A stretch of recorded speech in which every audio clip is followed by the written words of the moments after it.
Apesar de ser um ladrão, bandido, o Lula é um cara de sorte. Nós estamos aí há 6 meses, né, do governo Lula. Isso.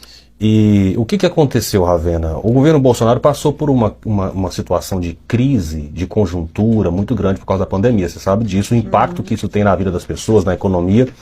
E o governo Bolsonaro entregou o país nos trilhos, uma das menores inflações do mundo, o país sob controle, né, o nível de emprego aumentando. Foi assim que o Bolsonaro entregou o país, ao contrário de Argentina, Venezuela, esses países assim, né?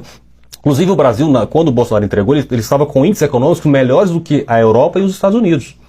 Então o que aconteceu? O Lula assumiu e ele está agora sem rumo, é um governo sem rumo. Ninguém sabe qual é o projeto de governo do Lula.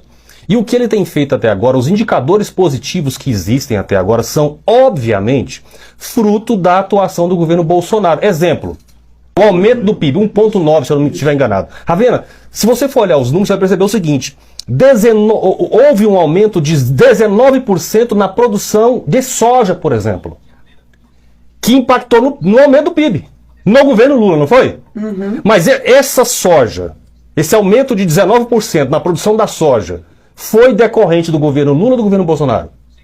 Eu estou citando só um exemplo para mostrar para analisar por esse lado, para mostrar para os nossos ouvintes que esses primeiros meses de governo Lula, ele não tem um plano de governo, ninguém sabe qual é o plano de governo dele, qual é o projeto de país dele. Então, por exemplo, a questão da carne.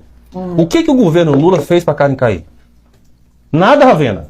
É uma conjuntura internacional, houve um aumento de preços muito grande nos últimos anos e a gente sabe como é que o mercado funciona. O preço aumenta muito, a produção aumenta muito e aí depois o preço cai.